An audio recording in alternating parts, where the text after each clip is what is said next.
अब देखो, हम लोग उर्दू वाले शब्द पढ़ रहे थे जिसमें कम, कम का मतलब थोड़ा, हीन जैसे कमजोर, कम अक्ल, कम खर्च, कम खर्च करना यानी ज्यादा खर्च करना, अति व्यय,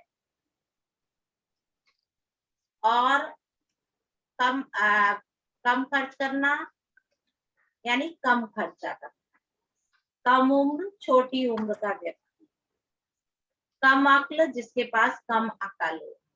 जो कम अक्ल वाले लोग होते हैं बोल बोल ज्यादा करते हैं, लेकिन उनके पास अकल कम होती है। ज्यादा बुद्धिमान व्यक्ति जो होता है वो बोलता कम है और काम ज्यादा करता है।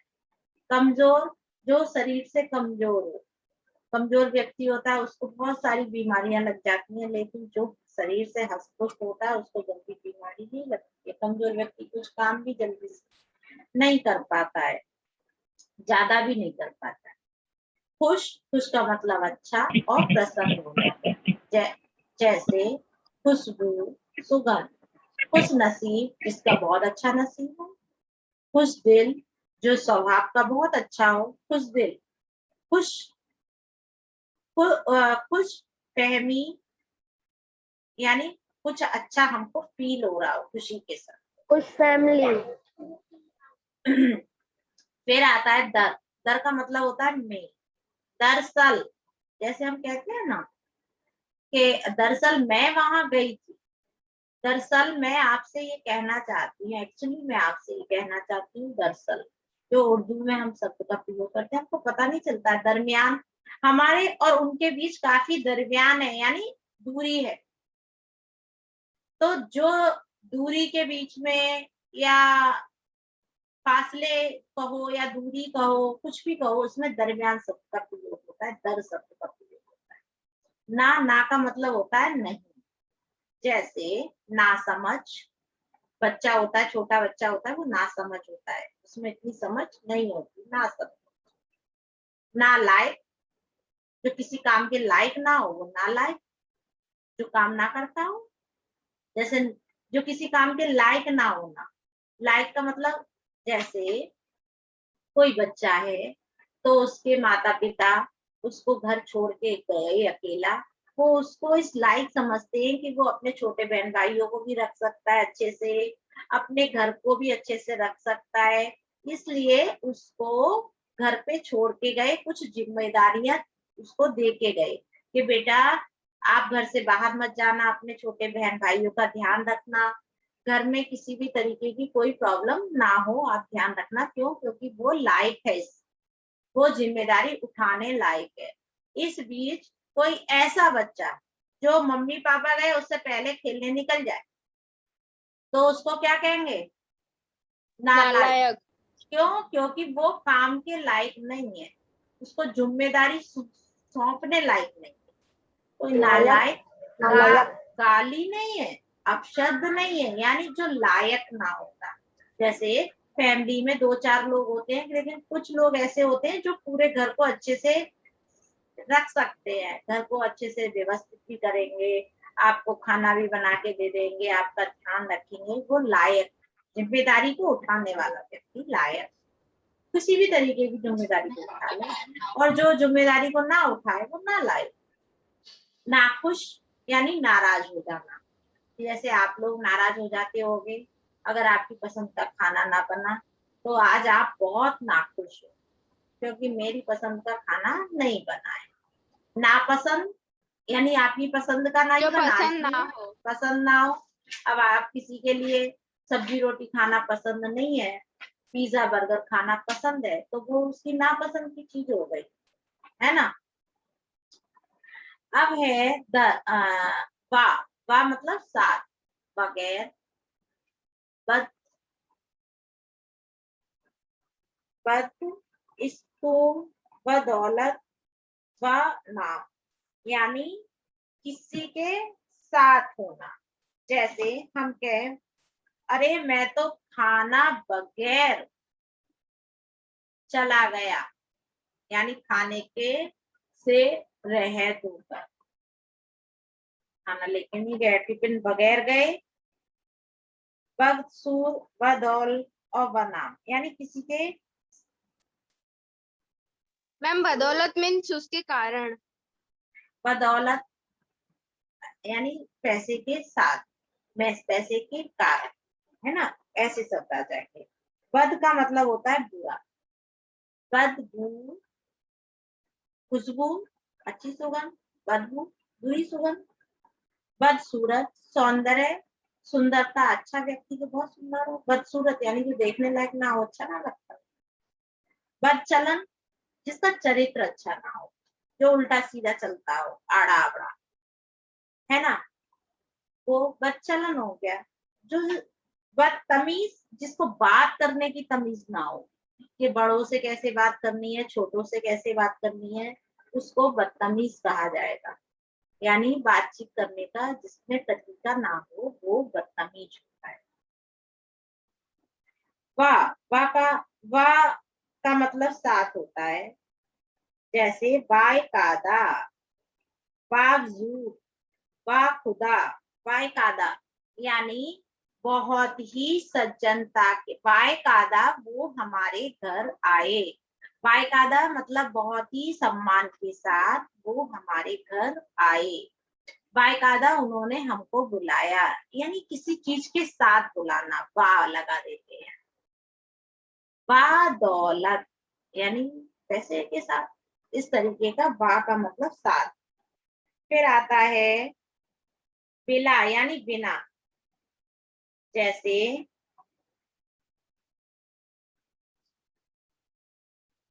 बिला शक, बिला वजह। हम लोग अपनी सुविधा के अनुसार शब्दों को तोड़ते मोड़ते नहीं है बच्चों। एक बात बताओ, हम लोग ऐसा भी करते हैं कि शब्दों को तोड़ मोड़ के भी बोलते हैं, क्योंकि हमारी अपनी भाषा है, तो हम उसको किसी भी तरीके से यूज करते हैं। जैसे क्योंकि हमारी मातृभाषा है, तो माँ के साथ तो हम किसी भी तरीके से रह सकते हैं, तो वैसे ही हिंदी हमारी मातृभाषा, उसको भी तोड़ मोड़ के यूज करते हैं। जैसे हम अपनी सुविधा के अनुसार, हर व्यक्ति अपनी सुविधा के अनुसार ये काम करता है। जैसे कि किसी का नाम है सत्येंद्र, ठीक है, लेकिन नाम बहुत लंबा लगता है। जब हम उससे 10 बार बोलेंगे सत्येंद्र इधर आओ, इधर आओ, इधर आओ, इधर आओ, तो पासी पड़ोसी सीधा उसका नाम क्या बिगाड़ेंगे, सत्तू, सत्तू, सीधा सत्तू बोला उन्होंने, सत्येंद्र का सत्तू कर दिया। क्यों? क्योंकि उन्होंने अपनी सुविधा के अनुसार वो नाम तोड़ मोड़ दिया। तो वैसे ही हम लोग हिंदी भाषा में उर्दू के शब्दों का प्रयोग करते हैं, लेकिन हमको पता नहीं है। दूसरी बात, उन्हीं शब्दों का प्रयोग हम तोड़ मोड़ के करते हैं, चाहे वो उपसर्ग में हो, चाहे वो किसी भी रूप में हो, लेकिन हम तोड़ मोड़ के करते हैं। जैसे अभी मैंने आपको एग्जाम्पल दिया ना, सत प्लस इंद्र, कितना अच्छा नाम है उसका, सत्येंद्र, जो सत्य का, सत्य को मानने वाले इंद्र, सत्येंद्र हुआ, लेकिन उसका नाम सत्तू हो गया। तो वो सत्तू नाम पासी पड़ोसी रिश्तेदार सब उसी नाम से जानते हैं। अगर उसका कोई फ्रेंड आया ना और उसने बोला कि हमको सत्येंद्र के घर जाना है, तो लोग थोड़ा आश्चर्य, सत्येंद्र कौन, अच्छा वो सत्तू, अच्छा अच्छा उनका नाम है सत्येंद्र। क्यों? क्योंकि उन्होंने उनको इस तरीके से वो उस नाम को कर रहे हैं। और ऐसा हर जगह होता है, छोटे बच्चों का भी नाम बहुत बड़ा सा होता है ना, तो उनका एक छोटा सा नाम बना देते हैं। हम अपनी सुविधा के अनुसार शब्दों का प्रयोग करते हैं। अब कभी कभी हम सुविधा के अनुसार मात्राएं भी, मात्राएं गुंजन, तेरी मम्मी मेरे को गुल्लू गुल्लू बुलाती है। हाँ, अब जैसे मानो अगर किसी का नाम कुछ भी हो सकता है, भले ही उसमें एक दो मात्राएं ज्यादा लग जाए, वो लगा देंगे, लेकिन नाम को जरूर बिगाड़ देंगे अपनी सुविधा के अनुसार। अब आता है अगला है बे, बेशर्म, बिना, जिसके पास शर्म ना हो बेशर्म हो गया। बेबस, जिसका किसी भी तरीके से बस ना चले वो बेबस हो गया। बेरहम, जिसके पास दया ना हो बेरहम हो गया। ईमा, जो बेईमान हो वो, यानी जिसके पास ईमान ना हो वो बेईमान हो गया। जो किसी चीज से रहित हो वो उसमें बे शब्द लगता है। फिर आता है ला, जिसका मतलब भी डिनाई होता है, जैसे लापता, कोई खो गया है जिसके बारे में नहीं पता चल रहा है। लाई, लाज, जिसका कोई इलाज ना हो। मानो, जैसे कैंसर की बीमारी है, अब कैंसर का इलाज है लेकिन हर व्यक्ति उस बीमारी का इलाज नहीं कर सकता है। हर किसी के पास इतनी सुविधाएं हैं, इतना पैसा है नहीं, तो उस बीमारी को लाइलाज बोला जा सकता है। कोई और भी बीमारियां हो सकती हैं जिनका कोई इलाज ना हो तो वो लाइलाज हो जाएगा। लाजवाब, कोई बहुत अच्छा व्यक्ति है जिसके बारे में कहना, शब्दों से कहना मुश्किल होता है तो हम कहते हैं बहुत ही लाजवाब व्यक्ति है। लावारिस, जिसका कोई वारिस ना हो उसको लावारिस कहेंगे। फिर है हम, एक जैसा, साथ। हम शक्ल, दो बहन भाई मानो ट्विंस है तो वो हम शकल होंगे। जैसे आपके क्लास में निराली और वो क्या नाम है दूसरा, निखार। निखार, दोनों दोनों हम सब शकल जैसी लगती है ना, तो उसको हम शकल बोलेंगे, है ना। हम जोली, हम जोली यानी एक साथ रहना। हम राही, एक ही रास्ते पर चलने वाले, जैसे आप, आपके मित्र, सब अभी 6 क्लास में पढ़ रहे हैं तो सब एक ही रास्ते पर चल रहे हैं, सभी पढ़ाई कर रहे हैं, सभी स्टूडेंट्स हैं। हमदर्द, हमदर्द का मतलब जो हमसे बहुत ज्यादा प्रेम करता हो, तो हमारे हमदर्द हमारे माता पिता। आपकी लाइफ में इस वक्त सबसे बड़ा हमदर्द कौन है? आपके मम्मी पापा, आपके बहन भाई। तो जिसको सबसे ज्यादा प्रेम हो वही हमारा हमदर्द है। इसमें हम सफर भी आ सकता है। हम सफर जो साथ जीवन गुजार रहे हैं, जैसे माता पिता वो एक दूसरे के हम सफर है, सुख और दुख में एक साथ है, तो वो हम सफर हुए। यात्रा वाला सफर नहीं कि ट्रेन में बैठ के जा रहे हैं बॉम्बे तक, वो हम सफर नहीं हो सकता। हम सफर जो सुख और दुख एक साथ गुजार रहे हैं वो हम सफर है। हर यानी प्रत्येक, हर दफा, हर घड़ी, हर रोज, हर दिन। हर रोज हमें ईश्वर का नाम लेना चाहिए। हर घड़ी हमें कुछ अच्छे काम के बारे में सोचना चाहिए। हर दफा, हर दफा हम आपको डांटे ऐसा ठीक नहीं लगता है। हर दिल में दया भाव होना ही चाहिए। इस तरीके के वाक्य हम लोग प्रयोग करते हैं लेकिन हमको पता नहीं चलता कि ये उर्दू के शब्द हैं कि हिंदी में हम इनको किस तरीके से प्रयोग कर रहे हैं। तो हिंदी और उर्दू जो भाषा है वो हमजोली है, एक साथ चलने वाली है, उसको अलग नहीं किया जा सकता है। अब आते हैं आपके उपसर्ग रूप में प्रयोग किए जाने वाले कुछ संस्कृत शब्द।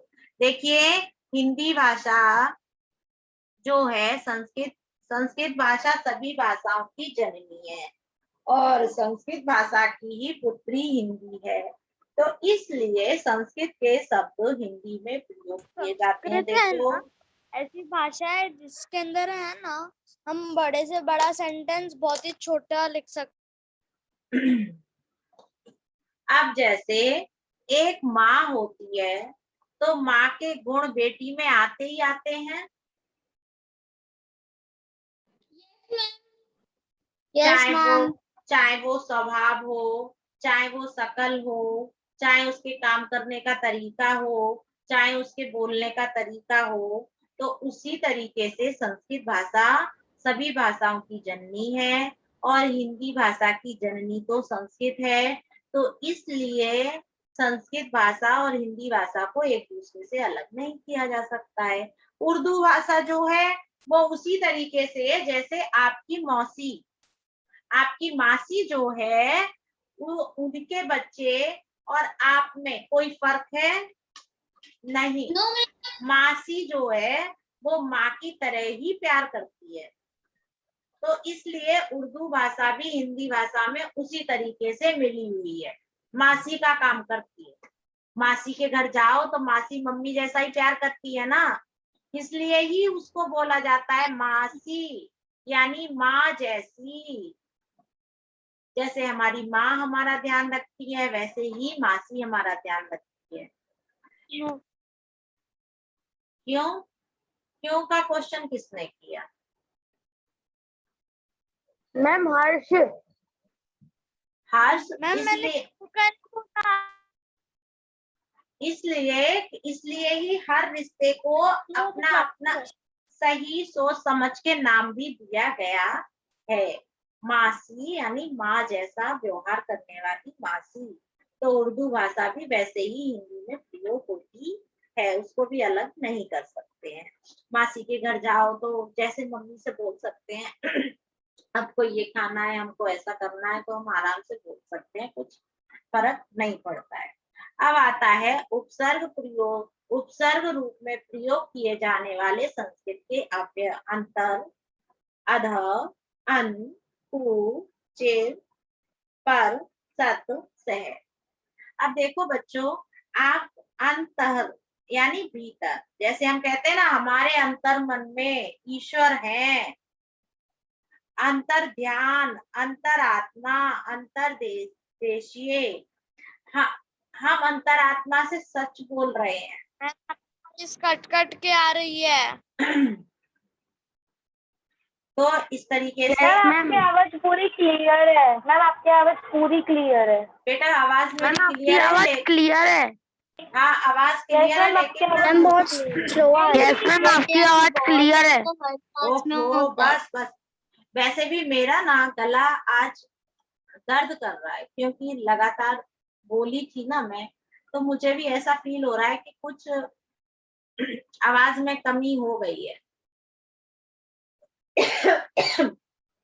तो अंतर यानी भीतर, ठीक है। तो इस तरीके से अंतर मन, अंतर ध्यान, इस तरीके के हम शब्दों का प्रयोग करते हैं। जैसे हम कहें हम आपको अंतर मन से चाहते हैं, यानी अंदर से, दिल से, आत्मा से चाहते हैं। अधा, अधा का मतलब होता है नीचे, जैसे अधपतन, पतन का मतलब होता है गिरना, तो अधपतन जिसका जो गिर चुका है, जिसका पतन हो गया है। अधोभाग नीचे का भाग, अधोभाग हो गया। अधोगति यानी जिसकी निम्न गति है वो अधोगति हो जाएगा। अन का मतलब होता है अभाव, जैसे अनंत, अनेक, अनादर, अनर्थ। अनादर यानी जहां पर आदर का अभाव हो वो अनादर हो गया, जहां अर्थ ना निकलता वो अनर्थ हो गया, और जहां पर एक ना हो, आ लगाओ, वहां अनेक हो गया। क्लास में अनेक बच्चे हैं, है ना, एक तो नहीं है ना, क्लास में एक बच्चा है, नो मैम। अनेक बच्चे हैं, यानी एक ना होके अनेक होना। अनंत यानी जिसमें अनंतता हो, इसमें जैसे क्लास में अनेक बच्चे हैं तो उनके अनंत क्वेश्चन होंगे। कोई बोलेगा मैडम इसका क्या मतलब, जैसे अभी हर्ष को अभी मैंने बोला ना कि मासी, तो वो कहता है क्यों, क्योंकि हर किसी के दिमाग में अनंत प्रश्न आते हैं, हर किसी के मन में अनंत अनंत भाव होते हैं। किसी एक का एक सा मन दिमाग नहीं चलता है, सबका अलग अलग चलता है, और ये अच्छी बात है, सबके अलग अलग। नहीं हर्ष कुछ बोल रहे हो तो बोलो, और वरना शांत बैठो, क्योंकि आपकी आवाज कट कट कर आ रही है जो मेरी समझ से बाहर है। फिर उसके बाद आता है कु। कु का मतलब होता है बुरा। कुरु यानी जो सुंदर ना हो, कुमार्ग जिसको मार्ग अच्छा ना हो, कुप्रथा बुरी प्रथाएं, बुरी प्रथाएं यानी जैसे हमारे देश में पहले के समय में बहुत सारी कुप्रथाएं थी, परंपराएं थी, जैसे पर्दा प्रथा थी, विधवा विवाह ना होने की कुप्रथा थी, सती प्रथा थी, ये सती प्रथा है, पर्दा प्रथा है, ये कुप्रथाएं थी।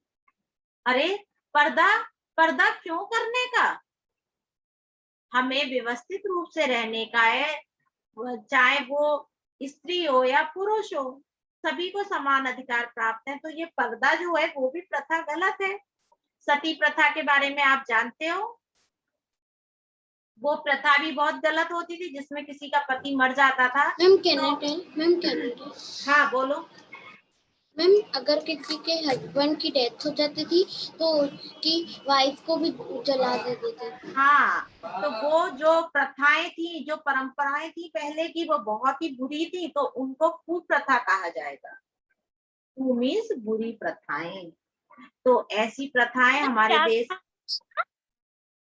अब जैसे है कुपुत्र, जो बुरा पुत्र है, बुरा पुत्र वो जो अपने माँ बाप की बात ना मानता हो, गलत काम करता हो, वो कुपुत्र हो गया।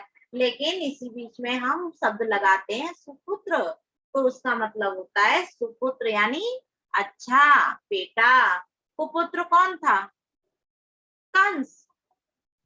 मैम सुपुत्र और भगवान राम। कंस तो कुपुत्र था, सुपुत्र हाँ, भगवान भगवान राम। राम, भगवान कृष्ण, भगवान कृष्ण थे सुपुत्र। हाँ, तो वो सुपुत्र भगवान हुए। गणेश, अनगिनत। हाँ अच्छा। भगवान गणेश। फिर आता है पर, वो सॉरी चिर, चिर का मतलब होता है लंबी आयु। आपने देखा होगा, अगर टाइम हो गया है लेकिन मैं इतना समझा देती हूँ, बाकी तो आपको समझ आ जाएगा। चिर का मतलब होता है, अगर आपके यहाँ कोई शादी का कार्ड आया हो तो लिखा होता है चिरायु चिरंजीव। लड़के की शादी हो तो